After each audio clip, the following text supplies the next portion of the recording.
स्वागत है आप सभी का अनोखी कहानियों के इस निराले मंच पर। आज की कहानी साझा करने का श्रेय सिद्धार्थ काक जी को जाता है। वही हमारे सुरभि वाले। अच्छी कहानियां भी अच्छी सुगंध की तरह होती हैं, जितनी साझा की जाएंगी उतनी ही खुशबू फैलेगी। आज की कहानी का नाम है एक शाम एक महिला के नाम। शादी के 21 साल बाद एक दिन अलंकार की पत्नी ने कहा, कल शाम को आपको एक अन्य महिला के साथ डिनर और मूवी के लिए जाना होगा। अलंकार चौंक गया। दूसरी महिला के साथ? तुम ठीक तो हो ना? पत्नी बोली, मैं बिल्कुल ठीक हूं एंड आई लव यू, मगर ये दूसरी औरत भी आपसे बहुत प्यार करती है और आपके साथ उसे समय बिताना अच्छा लगेगा। अलंकार ने कहा, तुम्हें हो क्या गया है? कुछ नहीं हुआ। पिछले 19 साल से विधवा मां के लिए कब समय निकालोगे?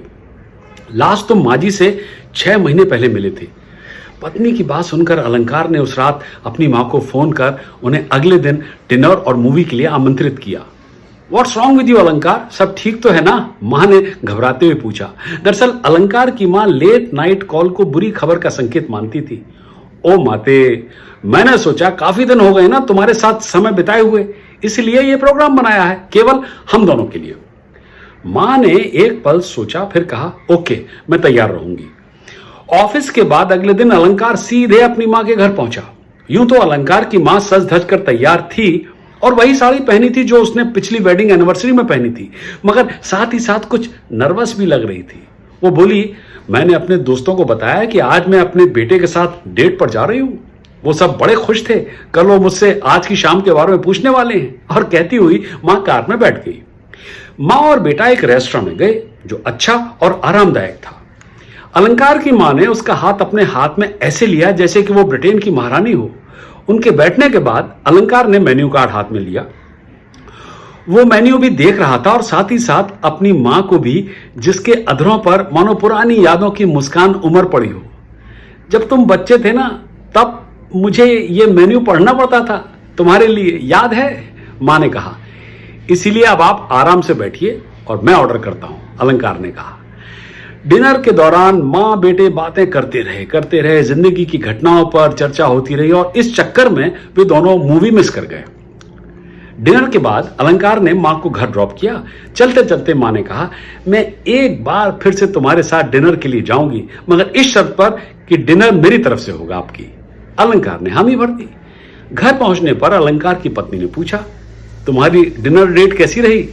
बहुत अच्छी, और इसका श्रेय तुमको जाता है, अलंकार ने जवाब दिया। कुछ दिनों बाद अलंकार की मां की हार्ट अटैक से मृत्यु हो गई। सब कुछ अचानक हुआ और अलंकार शोक में डूब गया। उसके पास कुछ करने के लिए समय ही नहीं था।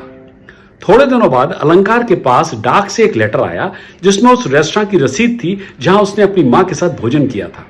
रसीद के साथ एक खत भी था जिस पर लिखा था, मैंने इस बिल को एडवांस में चुका दिया था।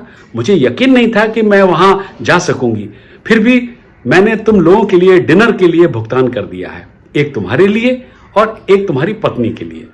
तुम कभी नहीं जान पाओगे कि उस रात के डिनर का मेरे लिए क्या मतलब था। आई लव यू माई सन। कहानी खत्म। देखें क्या सीखा गई मां और बेटे की ये ममतामयी कहानी। यही कि वक्त रहते हुए अगर हमने अपनों से प्यार का इजहार नहीं किया तो कभी कभी बहुत देर हो जाती है इस फलसफे को समझने में। जीवन में ईश्वर और आपके परिवार से ज्यादा कुछ भी महत्वपूर्ण नहीं है, इसलिए समय रहते हुए उन्हें वो समय दें जिसके वो अधिकारी हैं। बीता हुआ पल फिर नहीं लौटता है। उम्मीद है कहानी आपको पसंद आई होगी। इसे ज्यादा से ज्यादा लोगों के साथ साझा कीजिएगा। अच्छी कहानियां जितनी याद रह जाएं, जिंदगी उतनी खूबसूरत बन जाती है। अगली बार एक और नई कहानी ऐसे ही अनोखे अंदाज में।